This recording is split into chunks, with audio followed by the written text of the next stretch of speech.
Welcome to the Nature Photo Guys podcast, where we talk about nature photography, from gear to our philosophies and everything in between. So grab a cup of coffee, sit back and relax. You're listening to Joe Desjardins and Chris Gibbs, the Nature Photo Guys.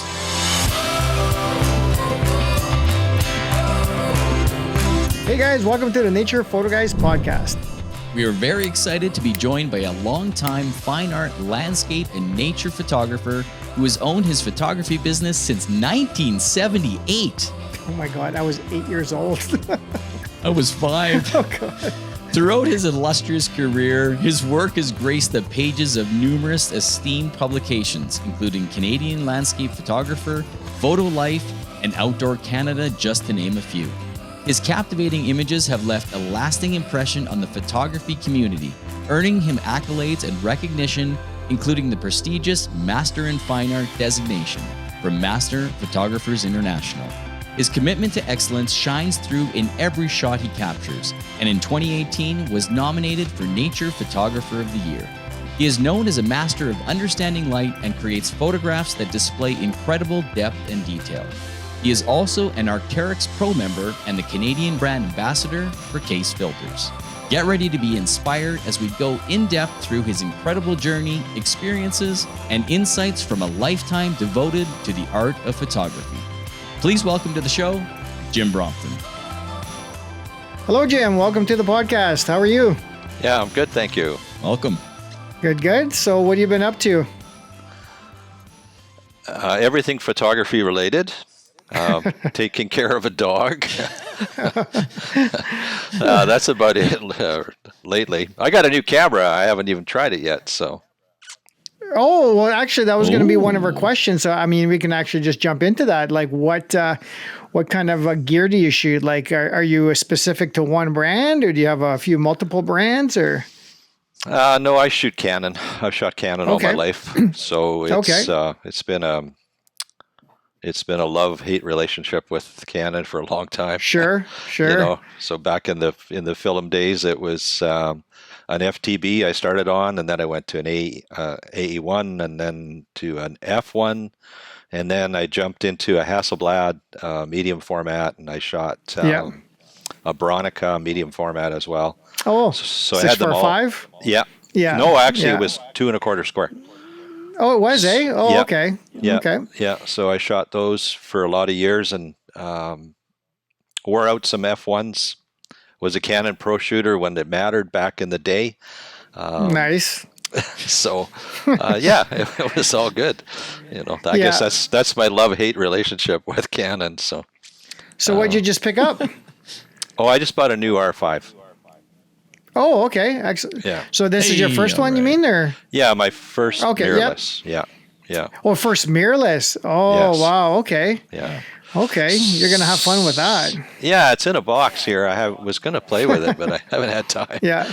So, and I picked up 24 to 70, 2.8 and a few other things. So you went straight to the RF, eh? Yeah. Right to an RF lens. Yes. Did you buy the adapter, the EF to RF for your other lenses? Okay. Yeah, I got a chance to shoot the R5. Canon sent one to me about a year ago, and so I had it for a while, played with it, and then I was waiting for the new R5 II to come out, but it just didn't seem to be happening, so I wasn't going to wait any longer. And 45 megapixels is lots for me, so. Oh God, it's so much. It's almost too much at times. I recently got the R6 Mark II, and I've been shooting that because of the crazy high ISO. Like it's beautiful. So I haven't touched my R5 in a while. But any idea? Like, has anybody said when the new R5 Mark II is supposed to come out? Any Canon rumors or anything like that? You know, Chris? There's tons of rumors, and it goes all over the place. It was supposed to be third quarter, and now it's maybe next year before the Olympics. Like, it's all over the place. Yeah, the last update, I was following the same thing on the Canon rumors, and when they said it's going to be next year now, I just said, that's it. I'm going to buy an R5. Sure. Forget it. Just jump into it. Yeah. And I still have my 5 DSRs, so 52 megapixel. That's a beautiful landscape camera.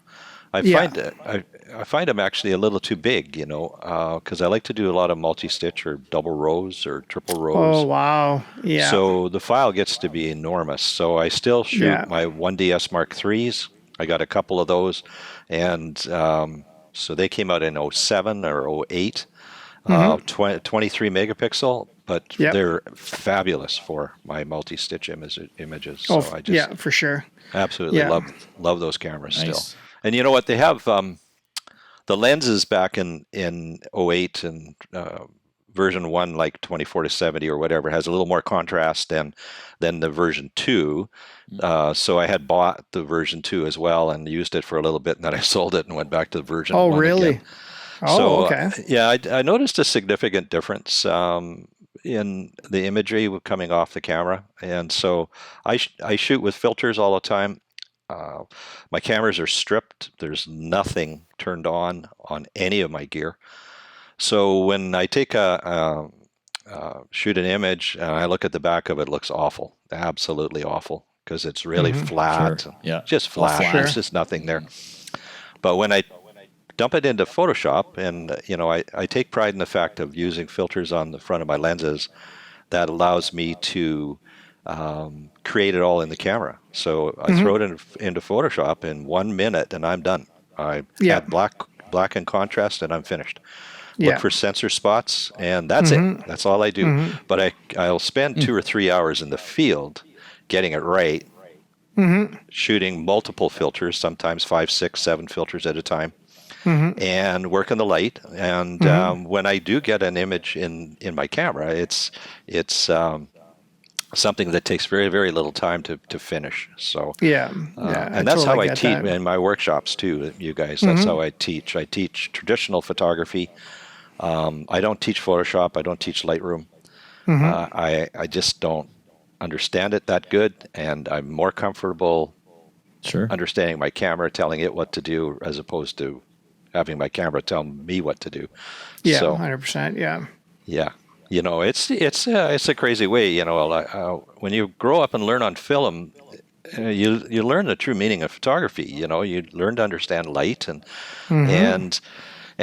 and then when you switch to digital, so a lot of people out there have never had a film camera in their hands, and now it's digital, and now they can dump it into Photoshop. There's nothing wrong with that, or Lightroom, and they can spend hours on a file if that's their choice. I prefer to, as a traditionalist, I prefer to shoot it right in the camera and then let Photoshop do very little for me at all. It's just my style. Yeah, you betcha. You said the traditionalist, so maybe we should backtrack a little bit. Like, how did you get started in photography way back in? As we said in your bio, you've had a business since 1978. So, yeah, I was 8. I was shooting before that too. So I'm going to age myself here, but I don't have a lot of gray hair, and I don't color it. So that's a bonus, right? You're doing pretty good then. At least you have hair. I got hair. Some of us don't. Yeah. That's why Chris and I wear hats. Well, I got one right here I could put on, and then we'd be a team, right? Yeah, there you go. Kase Filters. Yeah. So it started in the 70s for me. My parents had a Brownie, believe it or not, and that's just an old story. You hear that from a lot of older photographers, but we did in fact have a Brownie, and so I took a couple of pictures with that, and I hated it, absolutely hated it. And there was 35 millimeter cameras on the market back then, and I snagged one. I bought an FTB, and that was my first Canon, and one lens, one body, shooting slide film, and then. Did that up until, so then in 78 when I set up the business, I'll never be super wealthy, but there's more to life than money. And so I'm in, the way I look at it, I'm really enjoying what I do, and it pays the bills and puts food on our table, and we're never short of anything. So, but getting back to your first question there about the beginning, once I started shooting in 78, when I did set up the business, my plan was then to market my images through magazines and calendar companies and things like that. So I shot primarily wildlife, not a lot of landscapes, primarily wildlife, which was, the landscapes came later on, but there was a huge market for wildlife images, and so I lived in Saskatchewan and had tree stands everywhere. You could shoot bear, you could shoot whitetails, mule deer, moose, elk, repeatedly. And a lot of the times I would shoot them out of my tree stands, which I had located throughout the province, basically. My father-in-law was a welder, and he taught me how to weld, so I made tree stands and put them up everywhere, and Perfect. then I used them. Yeah, nice. So wow. Yeah, so it worked really well. Got me off the ground. You know what Saskatchewan's like in the wintertime. It's no different than in Alberta. It's cold. And if you can sneak in and don't leave too much of a scent trail, you might get lucky and pick up a 4 or 5 timber wolves coming through or something like that. And so that's what my focus was. Yeah. Oh, and then I marketed those to magazines and calendar companies, and I ended up getting in. You guys might be familiar with them, Western Sportsman. Yes, I know magazine. them. Yep. Okay. Yeah. So they have a number of different publications. They have the Canadian Angler. They have BC Outdoors, and there's a whole bunch. Sure. That fall under that umbrella. And so I got in really, really good with them, and they ended up stockpiling my work in their office. So I would just send them images, and then when they had an article that they didn't have a photo to fit for it, they would open this drawer up and my images would be there. I should also mention that in the early years, my brother-in-law was a partner with me, and so we did that together, and he's still in Saskatchewan. He's still a photographer.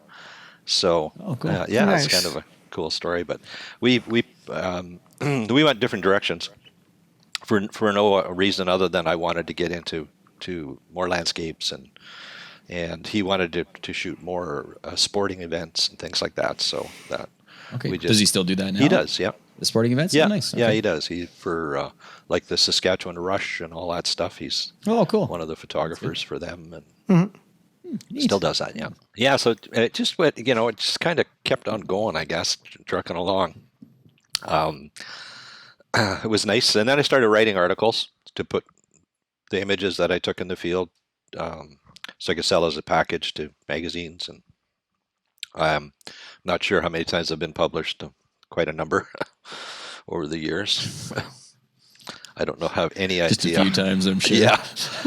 Last time I looked, and I don't keep them anymore, or any new ones. I had a stack of tear sheets, like literally Oh, wow. And then, there could be 4 or 5 images per page or whatever. For sure, yeah. Jeez. Yeah, thousands of images. Wow. So it must have been a bit of a process sending images in all the time. Obviously, there was no email back then, so you're obviously stuffing envelopes and it was, yeah, shipping away kind of thing. And back then, the magazine companies, they didn't want, they only wanted positives, so we were shooting all slide stuff. I was shooting a lot of Kodachrome, and then it was really expensive though. Like and then you'd go out and shoot it, and then 2 weeks later you get to see what you shot. So there was a lot of note taking back in the day, and I have these little tiny notebooks, and I would record every image I shot, and literally have hundreds of those books still.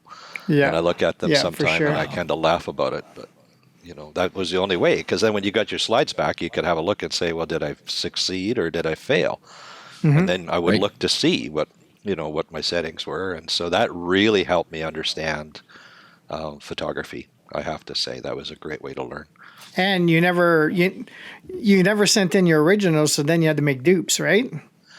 Yeah, I did send my originals most of the time. Oh, okay. I had a pretty good understanding and working relationship with the places that were buying the images. So okay. That makes a difference then. Pretty comfortable with that, yeah. So we didn't do a lot of dupes on those. But some of the other places, there was some stock photo agencies that were not too kind to us and or to me, and they shortchanged us or didn't pay us, and we saw the images out there and in the marketplace, and just never got a nickel, and if some of them were out of the some of them were out of the US, and it was more, they kind of just basically said, well, come after us, but That's a long time ago too. I'm talking early 80s. Copyright infringement laws were there then, but they were really, really tough to enforce. It's a lot easier. Probably cross-border too. Yeah, and cross-border tough to enforce that. Yeah. So it's a lot easier now. We have companies that monitor my files or my images, and they notify me when they find one that's being used, and then they ask me whether I gave permission to use it. So so they have a bank of lawyers that actually take it on if you do have an infringement on one of your images. So you don't have to go at it yourself. No, you don't. They take a cut, but it's I just let them know, hey, that's my image, and they had no permission to use it, and next thing I know, I get a check. So I know a few photographers that use that service, and they're actually doing quite well. Because of the infringement. And, some of them are up to thousands of dollars. Some of them are a couple $100. It all depends on what it is. But, I mean, if it's working for you in the background, why not, Yeah. No, it's for sure worthwhile, I guess.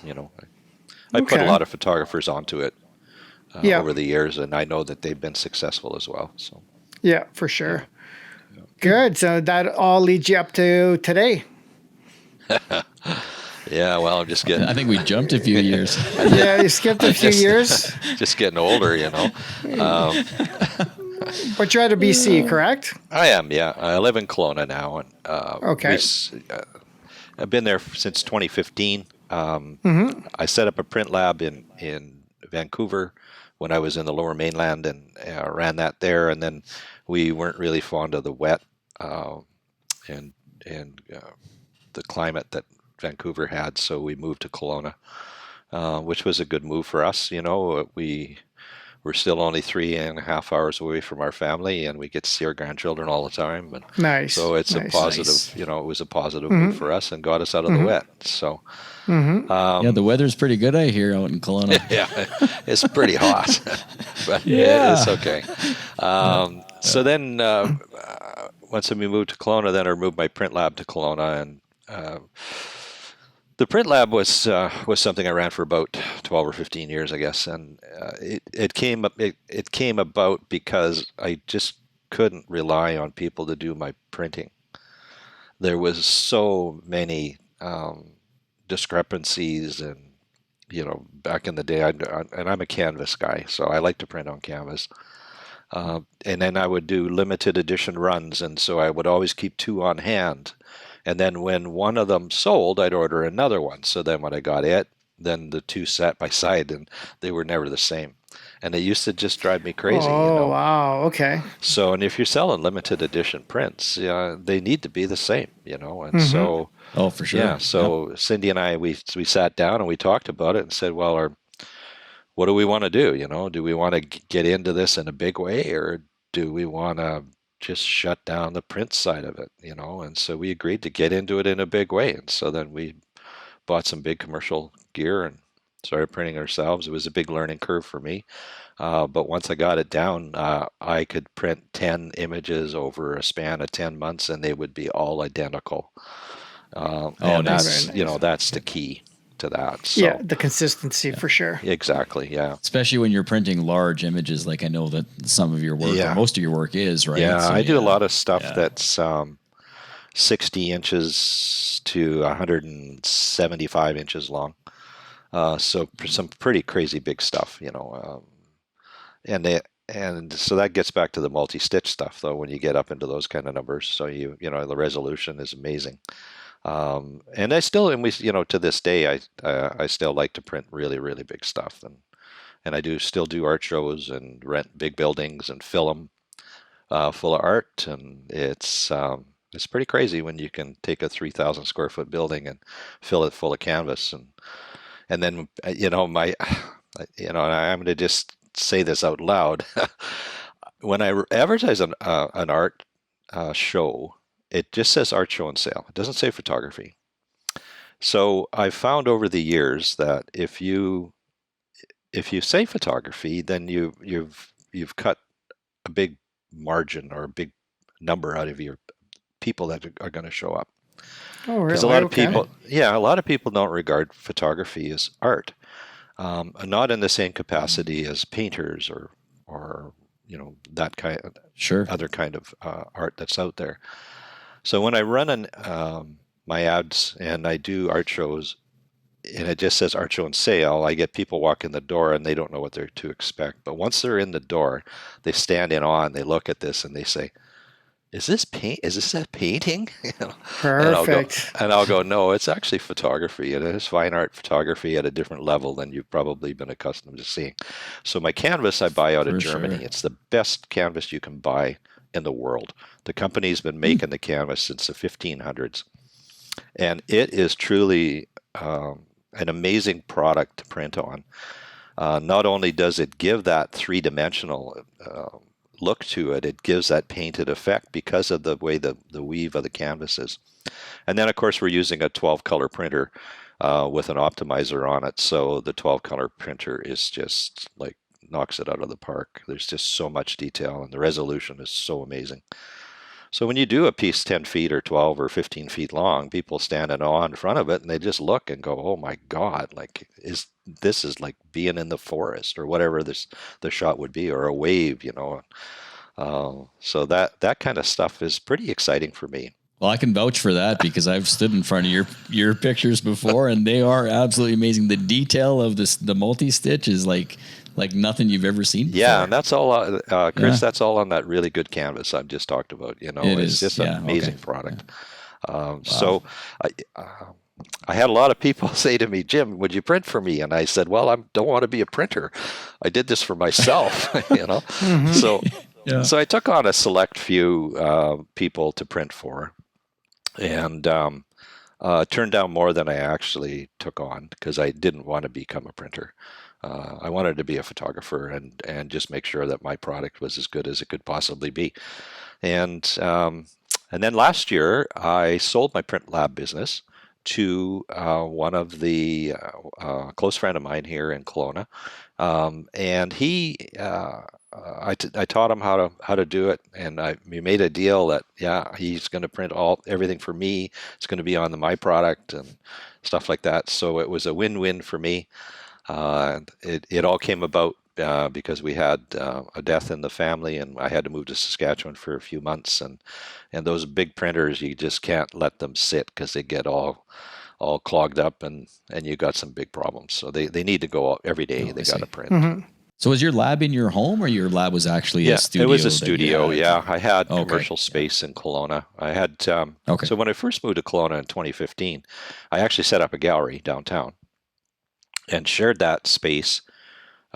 We had a fairly large space. I can't recall how many square feet, but I shared it with two other artists, both painters, and then me as a photographer. And so we're, like I said before, photography has always taken a bit of a backseat to the art world. And when word got out that I was downtown, I had one of the largest art shows in British Columbia is the Lake Country Art Walk. And so I had people from the committee come to the gallery in Kelowna, and they had a look at the stuff, and they had never seen photography printed that size or that detailed or that kind of quality. And so they invited me that year, it was 2017 or 2016, I can't recall, to be the feature artist at the Art Walk. Wow. Art Walk typically generates 7,000 to 8,000 people over a course of a weekend. And so that was very first for photography. So I felt really good about all that. And they gave me the front door of the building, basically. When you walked in, immediately to the left was my 20-foot wall. Wow. And it was all 7,000 people had to walk by me, which was a real bonus. And That's so it did really, really well. Yeah, it was a great show for me. And I've been back before. There's been a lot of changes in the photography aspect of those types of shows. And I've been an advocate to really set the art world straight. I mean, I don't want to sound like pushy or anything here because I'm not, but there's value in art, and it doesn't have to be paint. It can be a photograph. It can, if it was shot with the intention of being a piece of fine art, then it's fine art, and that's the bottom line. And Sure. yeah, it has taken a back seat for a long time. When I first got to Kelowna, I had set up my own gallery, and so we were doing that. And then I went around to some of the other galleries because I have always had really good gallery representation, and walked into the best known art gallery in Kelowna and talked to the curator there. And I said, so I'm an artist. I just moved to town. I was wondering if you guys were accepting new artists. And he said, well, what do you do? And I said, I'm a fine art landscape photographer. And his reaction was this: that's a tough sell, he said. Wow. And I had under my arm, I had a roll good, one of my bigger pieces. And I said, you haven't even seen my work yet. Why would you say that? And I take offense to things like that. Sure. And he said, well, do you have a website? And I said, yeah. And I gave him my card. And so we went to his desk, and he wiggles his mouse. And I said to him, I see you like my work already. And he said, what do you mean? I said, well, your screensaver is a photo that I took. And he said, you got to be kidding me. And I said, no, I'm not kidding you. When we get to my website, I'll show it to you. So we got to my website, and I showed him the picture that was his screensaver. And that just changed the whole conversation completely at that point. No kidding. Yeah. That's unbelievable. Yeah. So the other thing I wanted to mention was because galleries and representation in galleries is hard to get, wall space is incredibly valuable. So I've always known that, and I've always appreciated that. And then, when you pound on another door, another good example of that, it would be when I went to another gallery with my intention was to see if I could get into their gallery.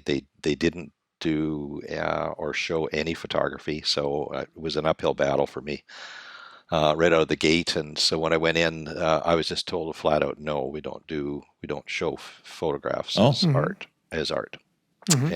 And I said, well, how about this? I said, well, how about if I come back and see you in 2 weeks' time, and I'll bring a couple pieces, and then you decide.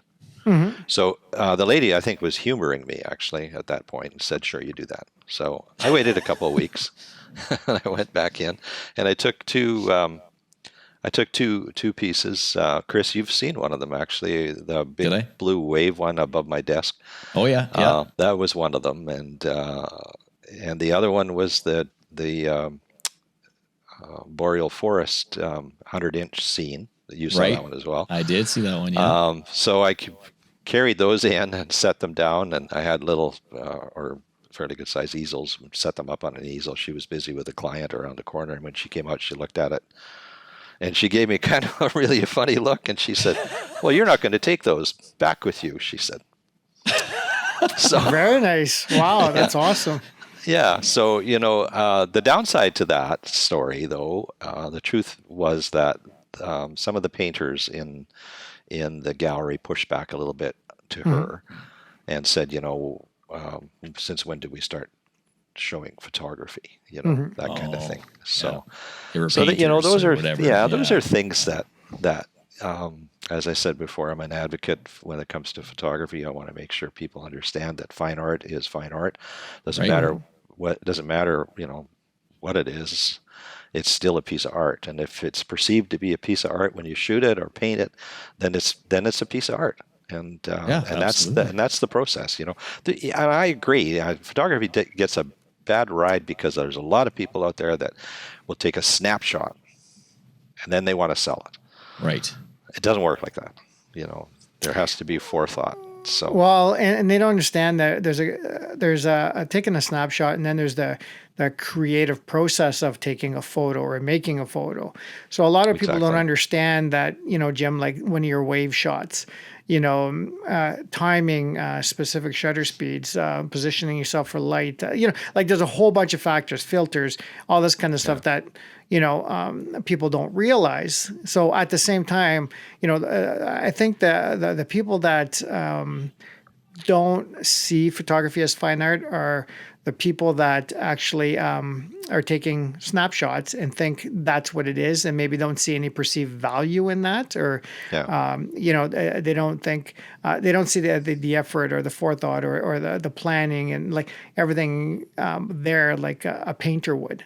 Right. So yeah, they're not a photographer. They may have a camera, but they're not a photographer, and they don't see the, like, you're right, Joe. They don't see the 2 to 3 hours of Jim in the field putting all the 7 filters in and mastering it in the field. Right. You're absolutely right. Yeah.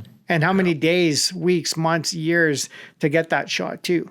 You try and you try and you try. Yeah. I had a fella ask me on Facebook just 3 weeks ago, how long did it take you to get it? My answer was a lifetime.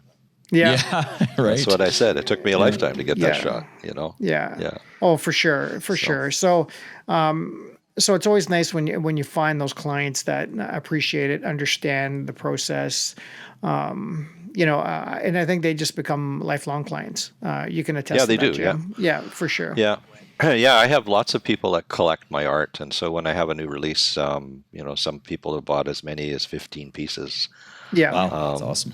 So they look at it as being a piece of fine art, and they want to collect it. And Photo Life did a feature a few years back on my photography, and and it was actually the article was specifically about collecting photography, and so they made a recommendation in the article to have people start collecting my work. So that was a real bonus, and I immediately saw a difference in sales too. I mean, it was all targeted, and it showed up quite quickly. Wow. So kind of like that. So we're talking about fine art photography. So when you talk about, you're actually a master photographer in fine art through MPI, correct? That's correct. Yep. And how did that come about? Many years of no, it didn't really. I recall entering, and Joe, and I know you're a master as well in nature, and I recall many years ago entering an image that I thought was really good into a couple of different contests, and in one contest it scored really good, and the other one it just died right on the table. And and it's the same image, and so that really made me think long and hard about competition and things like that. And I had a good friend of mine from Vancouver reach out to me in 2017 and said, "Jim, you should take a look at this MPI stuff, and you should give it a go." And I, immediately thought about many years ago when I did that competition and had one did real well and one bailed, and I said, okay. And so he said to me, he says, "You know what? Just your stuff just needs to be seen." Said these guys they judge things differently. It's on a world level, and so you know what? I said, okay, I'm going to do it. So I entered 8 images in that year. And every one of them scored silver or higher. And those 8 images, I was able to challenge my masters in fine art, and it was successful. Nice. So that was what they did offer then at that time, and now it's different. They don't have that jump start anymore. But this year I did manage to enter a number of images again, scored silver or higher, and I won a mentorship award this year and best in class. And I have enough now for my master's in nature. So nice, excellent. Congrats. I'll be joining you, Joe. Congrats, that's awesome. That's awesome. So I just got to do the paperwork on it now. So yeah, you betcha. Excellent. Yeah. MPI is a great organization, and they've grown so much in the last 8 years. I mean, it's been just leaps and bounds for them. And they sure have. Yeah. Absolutely. I can't even begin to imagine how busy Tule is. Oh goodness. Yeah. She's amazing at what she does, though. So the whole team there. Yeah. And she's awesome and very responsive and very encouraging and very, very, very, very, very on everything. So they're very lucky to have her. So and an amazing photographer in herself. Exactly. Oh, that's right too. Yeah, she's absolutely. a photographer. I forgot. No, absolutely. Yeah. So, if anybody's ever interested in joining or wanting any questions, you can certainly ask all three of us, and we can certainly point you in the right direction. So. Yeah, for sure. Yeah, I have everything positive to say about that. So. Oh, I agree. Yeah, me too. Yeah. So. Excellent. Well, we got a little list here, Jim, so I'm going to ask you. So we covered the gear. You're a Canon shooter, so we can still talk to you. If it was anything else, we may have to cut this short. So do you have a favorite lens? It's probably, I'm guessing, a wide angle or a mid-wide or something. Yeah. Depending on the waves, though. I have a lot of primes, and so when we travel worldwide, I take my variable lenses with me, just because of the weight and the fact I can cover a bigger range. So I typically will take my 16 to 35 and my 24 to 70 and my 70 to 200, and then depending on where I'm going, I might take one bigger than that. But for sure those three. You get the entire range there, basically. So I got from 16 to 200, and so it covers a big part of it. All my waves I shoot at 200. Everybody says, "Wow, you must be really close." Well, yeah, I'm really close, and I get really wet too. And you have to be. There's a certain element of danger when it comes to shooting those big waves, and I've been shooting waves for 25 years, and you just got to pay attention to what's going on. You can't turn your back to a wave ever.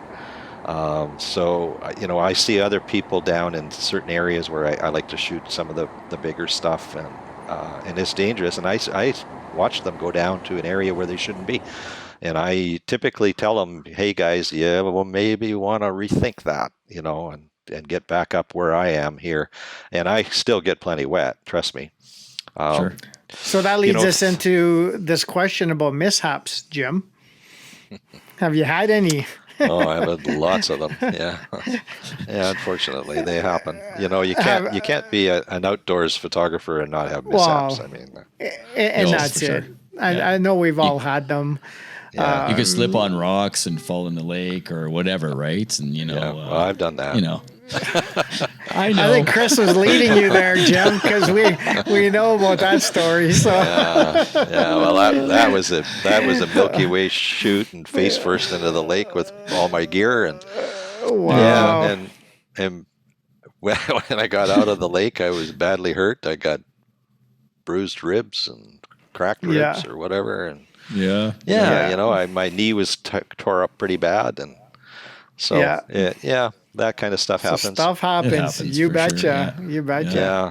I've had lots of other things too that, shooting in Australia, for example, and standing in a creek and photographing and having a water moccasin swim right by me, a very deadly snake. Whoa. No kidding. Yeah. You know what? You just spent 4.5 months in Australia photographing the country. And I don't think I'd ever go back again. I found the snakes and the spiders and that kind of stuff just way too nasty. It is shooting in a forest, hike in on this beautiful trail, and then the park warden has this police tape along the side of it, and there's a spider web the size of an 8-foot wall, and a spider this big sitting in it. And so they mark it off. So if you touch that web, it triggers that spider, and he's in attack mode at that point. So they try to protect those spiders as well by doing that. So they make you aware of it. But what I didn't know was, while I was standing there looking at that, I hiked maybe another 10, 15 feet, and there was a guy that was there. We were talking, and he said, well, don't look up. And so I looked up, and the whole canopy was full of those big spiders, like above me. No way. It was just nasty bad. Yeah. So, those kind of elements you have to deal with. So, but those are the experiences you talk about. If my wife watches this podcast, I know we'll never be in Australia ever again. Yeah, exactly. She'll never want to go now. Yeah. Exactly. Yeah. Like even our Pacific, like on the U.S. coastline in Oregon, for example. Yeah. I've shot Thor's Well a number of times there, and it's a fairly popular place, but incredibly dangerous. It's taken a lot of photographers' lives if they're not mindful of what they're doing. And one of the first times I went there, I shot it for 5 days, and I had a wave go completely right over top of my head, standing there with my gear.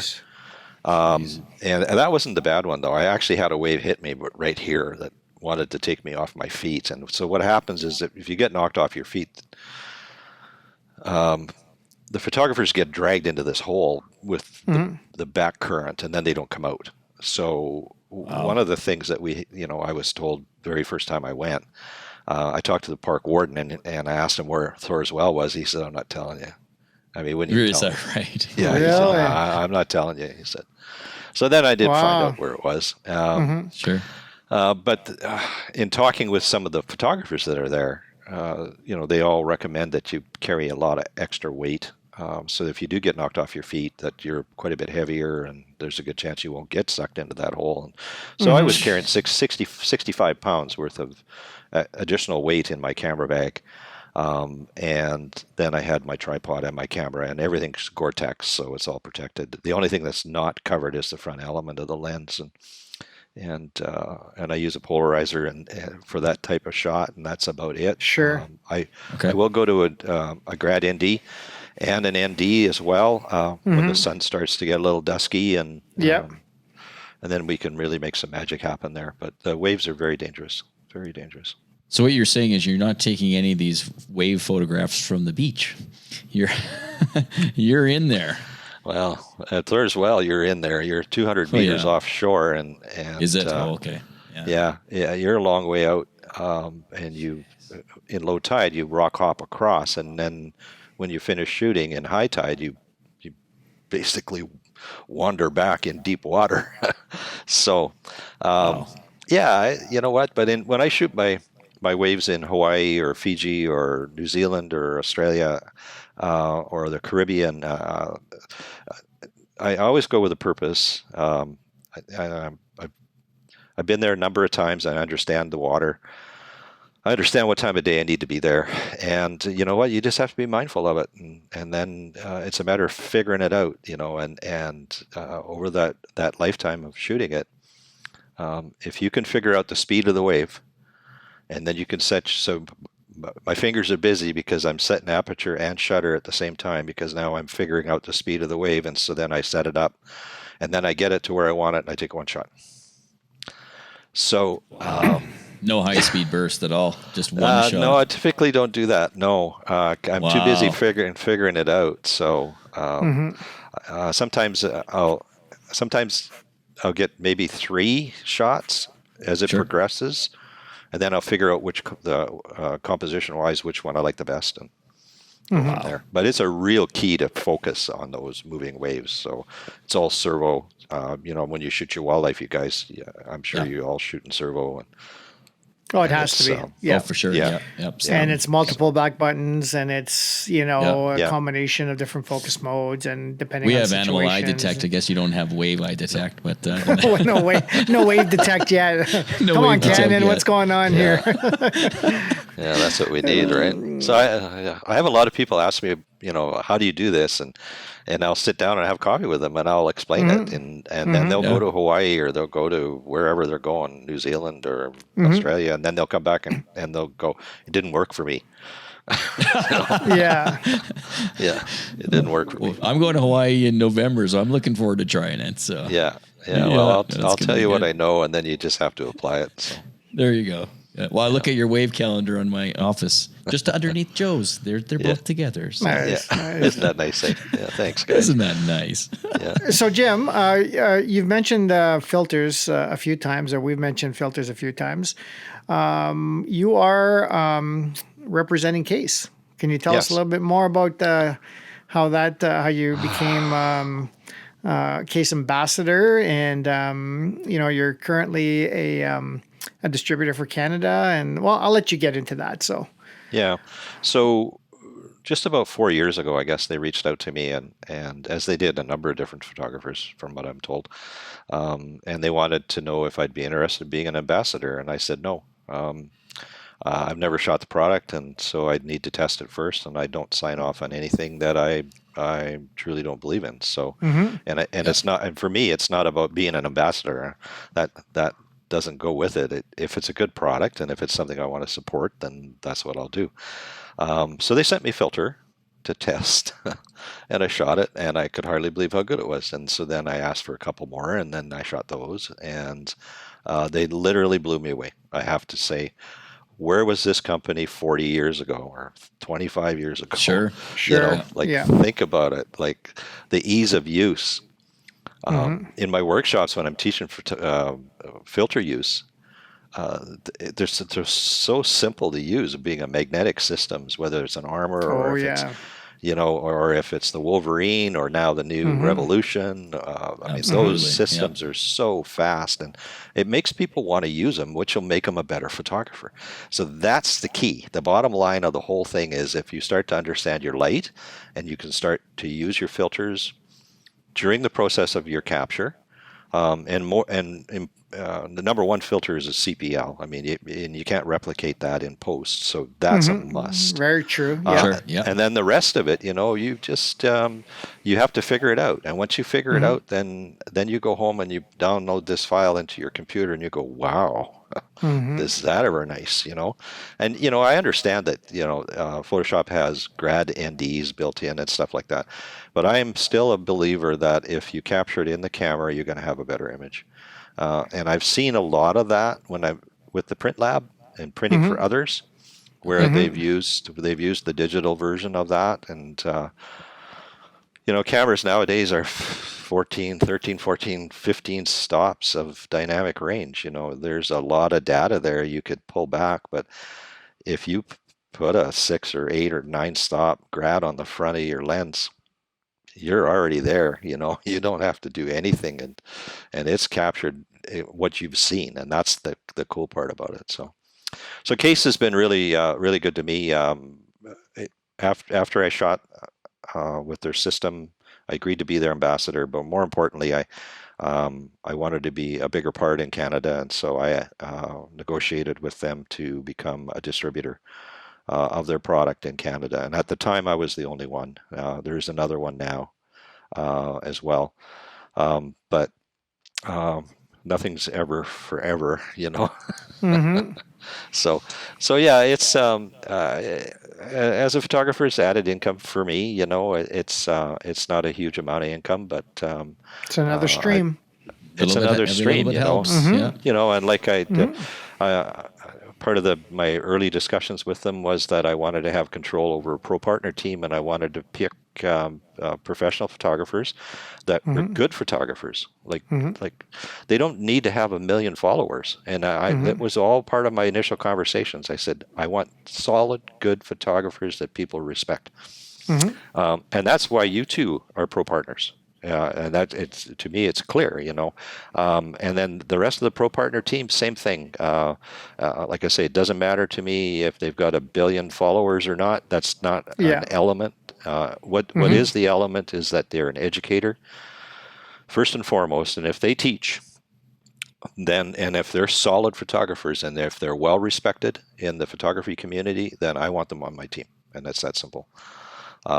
So I'm still building the team out. I'm having trouble finding somebody in Saskatchewan, and it's having trouble finding somebody in Manitoba. You wouldn't think that would be the case when it comes to filters, because landscape photography is big in those two provinces. But boy, there is not a lot of landscape shooters. Most of them are astro photography, and of course you don't use a lot of filters for that.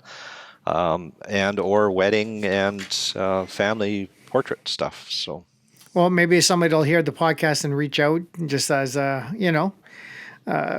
just to say hello, and I would like that actually. Yeah, somebody that you've never heard of, and you just stumble across this great person, good fit, right? So maybe something will come of the podcast. Yeah, it would be great. in my workshops, I get a lot of feedback from photographers that say to me, "Well, I'll never be as good as you," or um, "You've got way too many years on me," that kind of stuff, and that's not true. There's a lot of beginner photographers out there, or intermediate, advanced photographies, for that matter, that are incredibly good, and I can honestly say I have some that have taken 5, 6, 7 workshops from me, the same person, Mm-hmm. and I see their photography improve, and Yeah, that's the best part. yeah, and I Yeah. look at that and it just puts a nasty grin on my face, because Mm-hmm. these guys are going to be really good some days, like really good. They're going to be really popular. Mm-hmm. They're going to be a solid landscape photographer, and of course that's what I teach. So, Mm-hmm. Sure. Yeah. and that makes me happy when I see that. And, Excellent. and it's a big part of my life now. Teaching Mm-hmm. didn't used to be.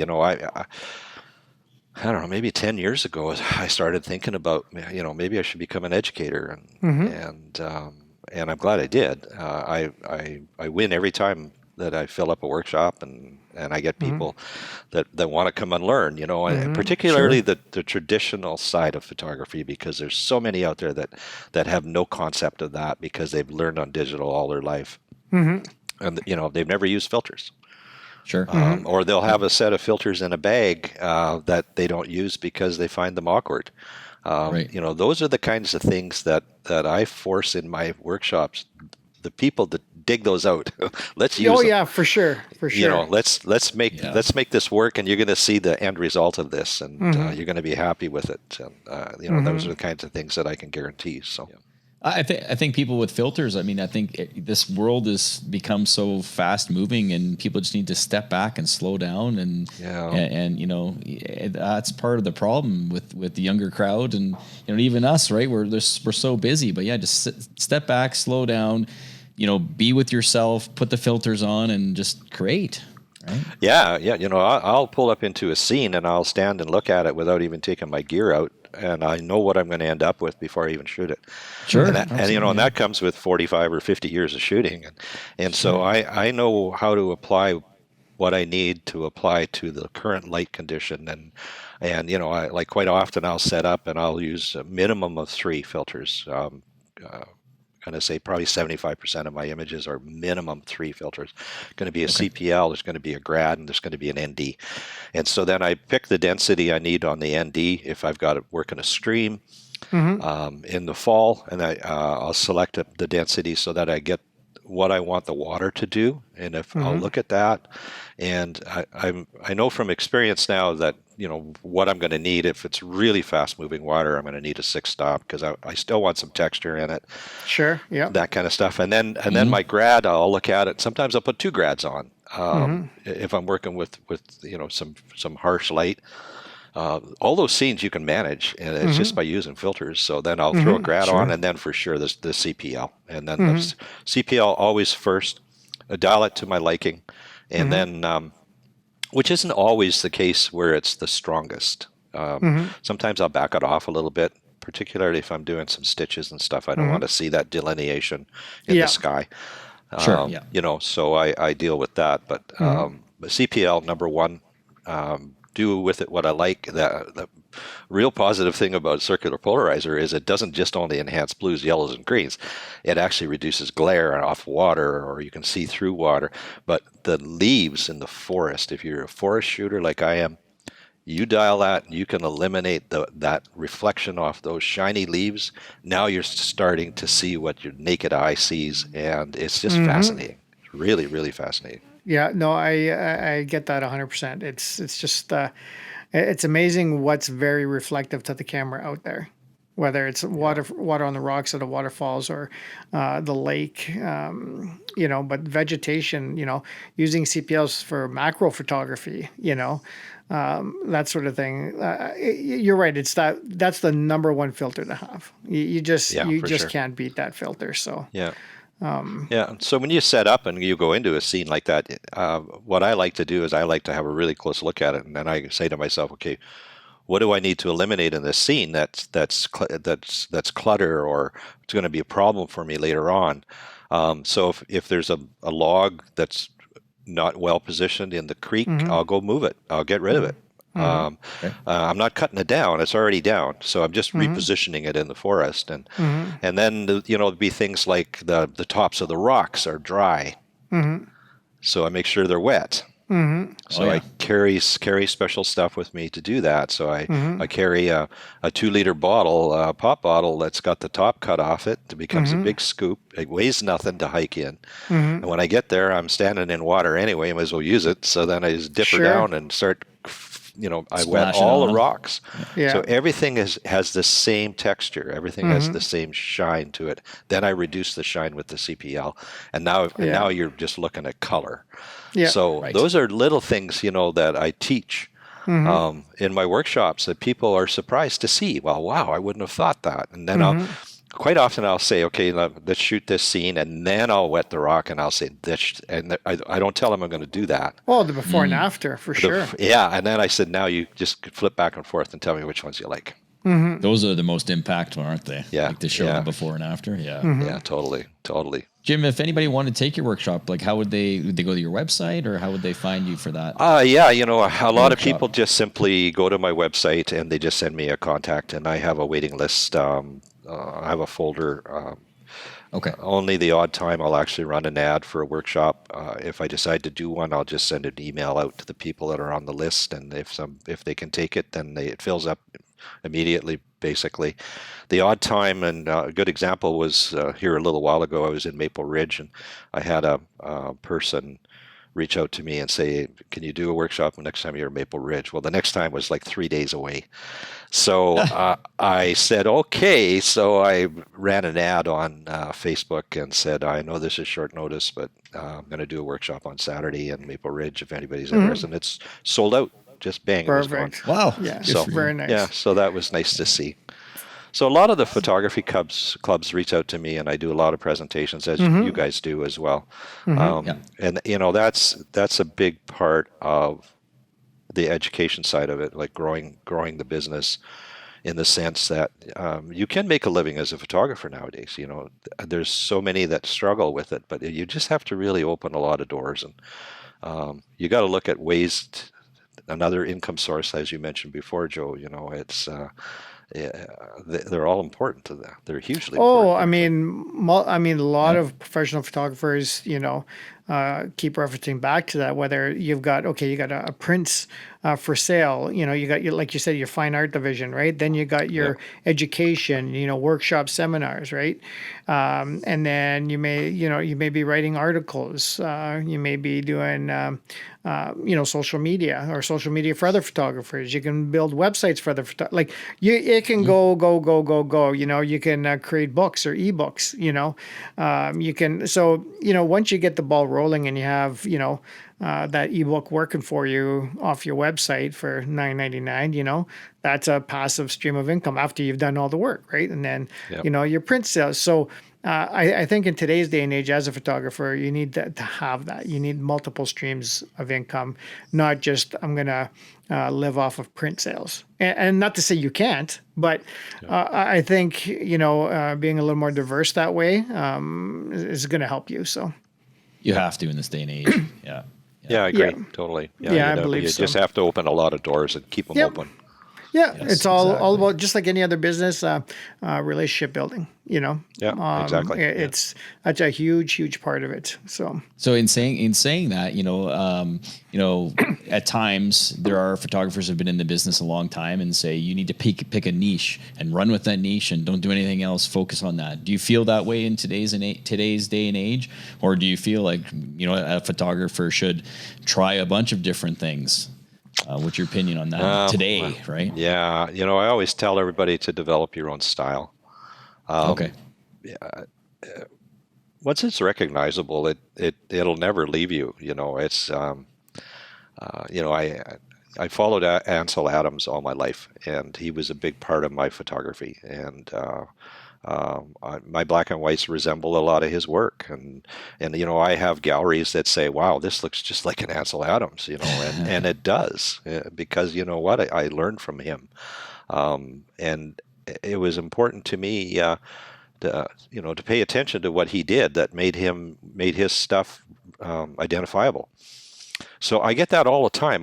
People will say to me, "Well, I saw this post on social media, and I knew it was yours before I even looked at the name." And so that's the stuff that kind of sets you apart, I guess, in the sense that you have developed that style, and it has become recognizable, and that to me is just crazy good. Really, I couldn't really agree good. more. Oh, for Couldn't sure. agree more. Yeah. I mean, it happens every day on social media when you see a photo and you know exactly who the photographer was. Yeah. Oh, yeah. Yeah. Happens daily. So, and speaking of social media, we're going to have all your socials and everything listed, Jim, for everybody to take a look at. There's at the pretty bottom. pretty small list. Well, what do you have right now as far as? Well, I have Instagram, but I think the last time I posted something was March. I'm not a real big fan of this hashtag stuff, and to be honest with you, I'm just too old to learn it. Yeah. And I don't want to learn it. I just my son said to me in 2013, he said, "Dad, you need a Facebook page." And I said, "What for? Why do I need a Facebook page? I've been around forever already."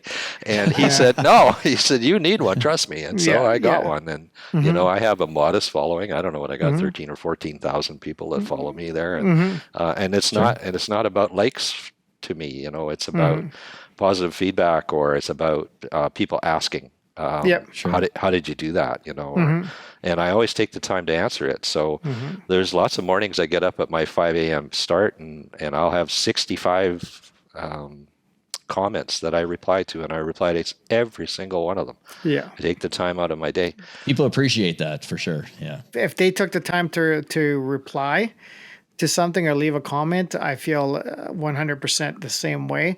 It deserves a reply, even if it's just a thank you. I appreciate your comment, or that sort of thing. I think that's very important to grow those relationships with your followers. Yeah, no, it is super important. And some of us get lucky. Like with my Google stuff, I'm very fortunate because I've been published a lot in a lot of magazines and have a lot of gallery representation.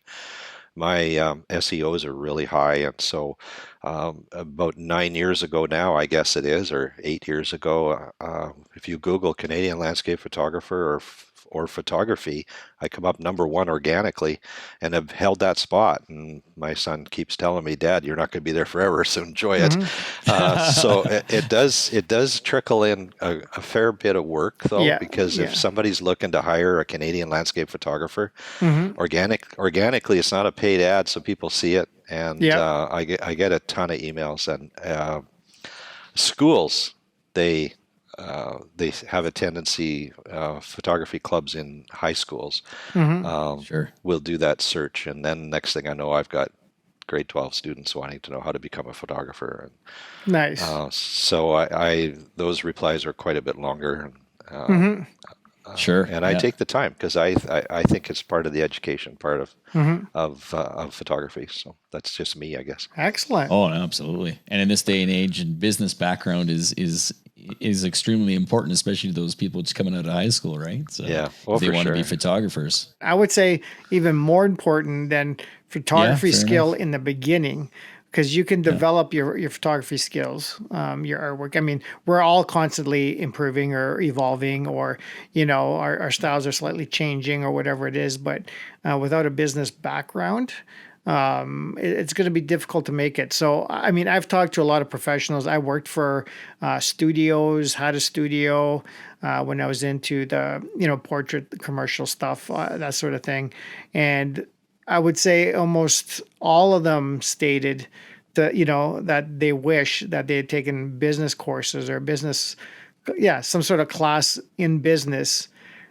And then, kind of not necessarily develop their photography skills, but they all stress the importance of a degree in business or, whatever it was to complement those photography skills. Because they figured they would have gotten further a lot sooner, for whatever the reasons are. So yes, it certainly, if you want to become a photographer in today's day and age, go to school for business or take business classes and develop your photography as you're going. Because, the resources online are just incredible.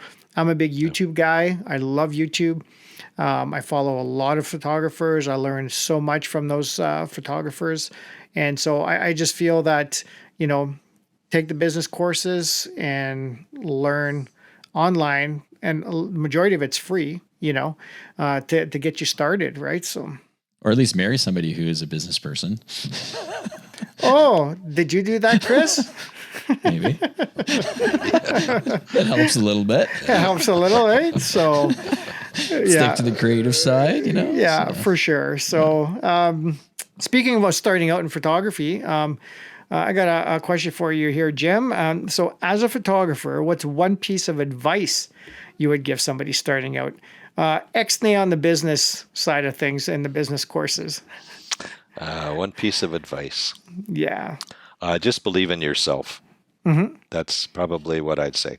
That's awesome. You just got to believe in yourself. If you don't like what you're doing, then nobody's going to like it. So. Very true. True enough. You'll see it in your photography. Yeah, absolutely. You will. Oh, yeah. Yeah. So just believe in yourself, and don't be upset if somebody says, well, I don't like that. Well, what matters is whether you like it or not. So and enjoy the process, right? Exactly. Yeah, totally. Mm-hmm. Yeah. Just believe in yourself. Yeah, that's sure. A great piece of advice, Jim. I couldn't agree anymore. I couldn't agree more because photography is not necessarily the final image. It's the process of getting that image, It starts at home, getting up early. You're excited. You're making your coffee. You're loading up the vehicle. You're driving out, you see the mountains and you're exploring. And the image is just that little piece at the end, So if you, like you said, if you enjoy the process all the way up to capturing the image, really doesn't matter what anybody else thinks. Yeah. It doesn't, So. And it'll keep you a lot younger too. The more time you get to spend in the wilderness, whether it's a landscape or chasing a bear, or it doesn't matter. Yeah. The better off you're going to be in the end for it. You're not going to age as much as somebody that sits in a chair in our house. You're going to get fresh air, and nature is life. Yeah. Look at you, Jim. Your hair's still brown. Like Chris and I are only, we cover our gray, and you're or don't have any, or don't have any. True enough. Okay, we're jealous on both sides. Then the color brown and the lack of hair, but hey, it's all good. But true words there, Jim. Sure. Absolutely. It's it's everything. Even the exercise part. Like you said, sitting at a desk all day. Chris can attest to that. Chris with his real estate business, he gets out, he probably shoots for 2 or 3 hours, Chris, like video photos, and then we'll spend 2 days in the chair, right?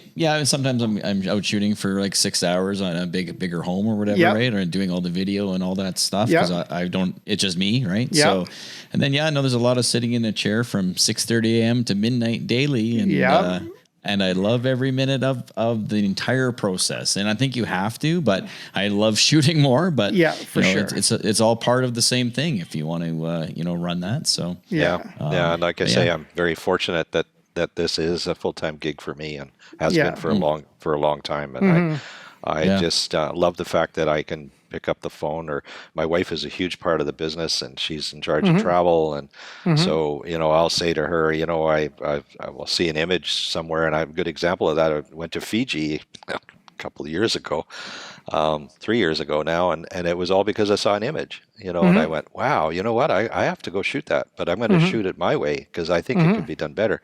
What I want to see, and so we jumped on an airplane, we flew to New Zealand, and then caught another airplane to Fiji, and then spent a week on an island, and I photographed that scene over and over again until I got it the way I wanted it. And then we flew back to New Zealand and spent a month there photographing New Zealand. And we've been to New Zealand a few times, but it's one of my favorite countries to visit. Photography is just insane there, and there's nothing that'll kill you. So there's no snakes or spiders, thing like Good. that. I'll So, make Nice. that. No. yeah, Okay. yeah. So Perfect.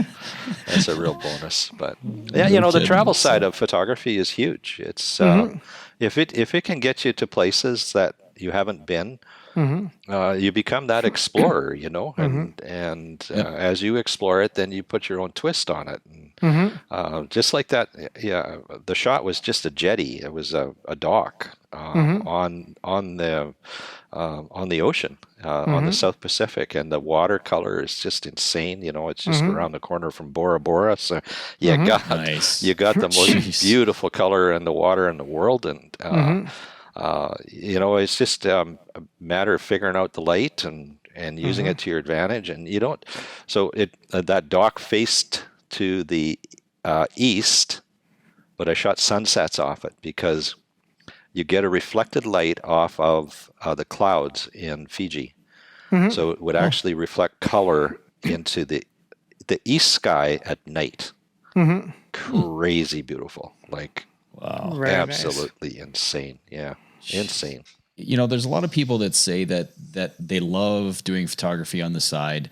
They don't want to, as much as they'd love to jump and do it full time and be that as their business, they're afraid that it's going to ruin it for them, and it's going to feel like a job to them and not be fun anymore. How have you kept the fun over all these years, doing it full time? Yeah, you know, it's just the exploration, I guess, of it. Given the opportunity to go to Italy or to, you know, wherever you want to go, right, to the Caribbean, and spend weeks on end shooting, that's the fun stuff. I mean, and I love shooting in Canada, don't get me wrong, and I shoot a lot in the U.S. and I love the U.S. mainland U.S.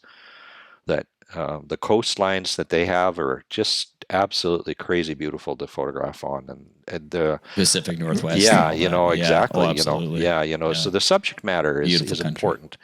You know, if you even if you go to Antarctica, for example, I mean, you have different subject matter up there. It's not a place I want to visit. It's not a place I want to shoot.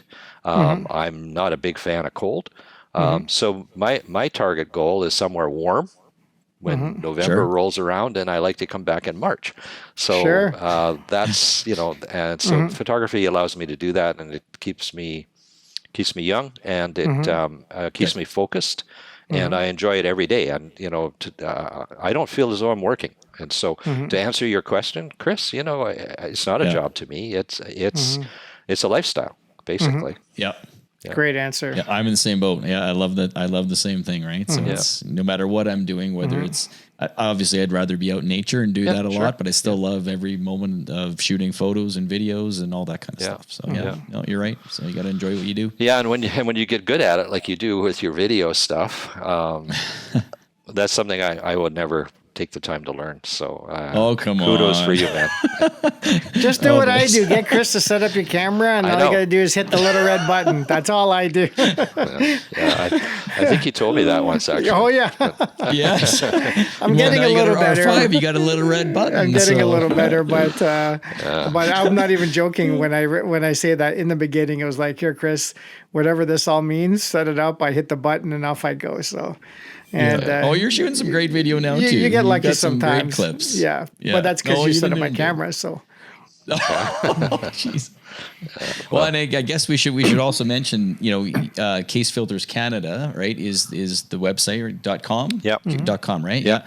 And not only photo filters, there's also video systems and video filters now as well. And I'm using some of those. And so there's a contact link on that page. And one of the things I want to make sure people do before they buy is reach out to me to make sure they're not buying something they don't need.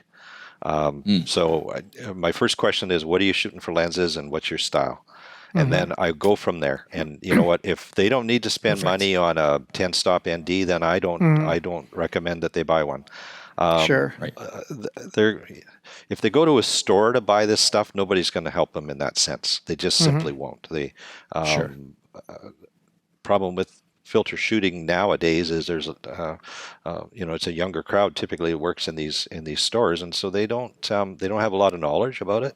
But one thing I do want to make certain is that people don't overbuy and only buy what they need. And you buy one set of filters for all your lenses, so you just got to figure out your adapter rings and go from there. And it's hugely important. They're expensive, and you want them to last a lifetime, and you want to be able to use them. So it's really important. For sure. And, exactly. And even we were talking about polarizers before, even in the nature world on the video side, I use a polarizer on the nature landscapes because it affects the same thing, right? So exactly. It just makes the video image look just that much better for the landscape. So and I mentioned earlier too, the Kase product really blew me away, and it wasn't just because it was magnetic.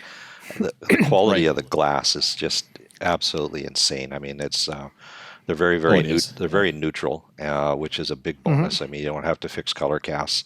The finish or the coating that's on the filters is second to none that I've ever seen. And when you're shooting water and you've got waves and you've got spray hitting the front of that one wipe with their cleaning cloth, and there's no residue, it's done. You don't have to go back over and over it again to get rid of it. It's just super, super good glass. And people that shoot it, you see the reviews, of a lot of professional photographers are shooting Kase, and they've done their own video reviews of it, and there's such a huge amount of good shooters out there using that product. I mean, everybody's talking about it, and that's a real bonus. And kudos to Kase for putting out a product. 4 years ago or 3.5 years ago, one of the questions was, how can we improve our products? And so we would as an ambassador, we would reach back and say, well, maybe you should do this, or you could add this, or change it in this manner, and they listened. A lot of their changes from the K8 to the K9 came from photographers like us, so that's huge. They're paying attention to the market, and it's a good way to do it. Excellent. And the systems they're ingenious. Like, I mean, they think outside the box. It's not just the same thing as everybody else is creating. It's they really think about the product, right? Yeah. So it's all new and it's all different. Yeah. It is, and when I'm doing a presentation and I'm standing up there, and I say to the crowd, watch my face, and it goes click, and then I smile. It's a win. They get the message. So they get it. Yeah. Yeah, they get the message. And where was that in Saskatchewan when I was shooting at 40 below? Like, no kidding. Screw them on. Ease of use. That's why I have arthritis in my hands, is because of all that wintertime stuff. So. Well, Jim, any last words or thoughts you'd like to share with the audience? I know we put you on the spot as far as one piece of advice, but we'll let you wrap things up here, Jim. I think I covered it all pretty much. Just be truthful to yourself. Shoot what you want to shoot. Create your own style. Get recognized for your style. People will start seeing it, and they'll start saying, it's so and so, and it doesn't mean you can't change, but when you develop that style, then people are going to follow it, and they're going to say, "That's right." Like, people often say to me, "How do you do this? How do you get these waves?" Well, they didn't happen over a weekend. No. I can tell you that's that. Right. That's right. They happened over, they happened over 25 years of learning it and understanding it. And you got to put in the time. Just put in the time. Well, I just add to that a little bit. In today's day and age, and social media, and the likes and the positive feedback, that sort of thing, or the negativity, you got to go in, like you said, shoot for yourself, and just kind of, how do I say that? I guess you kind of got to ignore the bad stuff, because there is no bad stuff. All the photography is good, or I shouldn't say that. I should say the photography you're producing is your work, whether people enjoy it or not, and then over time you'll see. I mean, all of us have images we wish we could get off the internet, even as old as 5 years ago, or 10 years ago, or especially when you first started out. It's like, oh my God, you can't believe you edited the photo that way, or you took it that way. Like, your style over years is evolving. So yeah, I totally agree with you, Jim, 100%. Just, get out there, shoot, enjoy the process. Yeah. There's nothing wrong with asking for constructive criticism, right? Or, asking for advice, but you're the one creating the images, and just as enjoy long as it. as long as you can rebut it, if somebody, say, if I go out and I shoot an image in a specific way, and I shot it in that specific way, but then I had somebody critique it and say, well, I don't like that. As long as I'm able to explain why I shot it in that way, then it would answer the questions to why the person didn't like it, for example. And so I like to take it that little bit step further. I'm pretty picky about what I market. And I work really, really hard at not putting an image out there that's secondary or mediocre, I think we all do. Yeah, for sure. But like you said, as a beginning photographer, enjoy the process, get your stuff out there, and just take it all in. And ask for help. Yeah, sure. Ask for help. And it's only an opinion, and you always have to remember that it's only the other person's opinion. It's nothing more than that. So that's right. And workshops are key, because you're working with the photographer and other photographers who are attending the workshop, and that's all you're talking about, living day, during that workshop. It's all you're talking about. So it's learning from others too, right? So it's nice to get the feedback from the workshop participants too. They quite often will reach out after a workshop and just tell me how much they truly enjoyed it and how much they learned. And that's the part that really makes me want to do the next one. So that's a rewarding part for sure. Absolutely. I totally get that. Yeah, it is. Yeah. Excellent. Yeah. Well, Jim, thanks for joining us. This has been a great, was fun. Lots of fun. Yeah, a lot of fun. Learned a lot of things. Our audience got to learn about you and your career, and they're going to get to see some awesome photography. We're going to link up your website and the little social media you have, like you said, your Instagram and your Facebook. And we'll certainly get that all out there. So once again, Jim, appreciate you joining us. And I appreciate it to join this conversation with you guys. Thanks, Jim. No problem at all.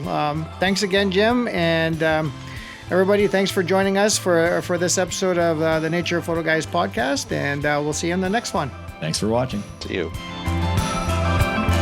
Thanks for joining us on the Nature Photo Guys podcast. If you have any questions, contact us at info@thenaturePhotoGuys.ca or message us on Facebook and Instagram at the Nature Photo Guys podcast. Visit YouTube and subscribe to our channel to watch all our latest videos. Or follow and listen to our latest podcast on Apple Podcasts, Spotify, or on our website at thenaturePhotoGuys.ca. We'll catch you next time on the Nature Photo Guys podcast.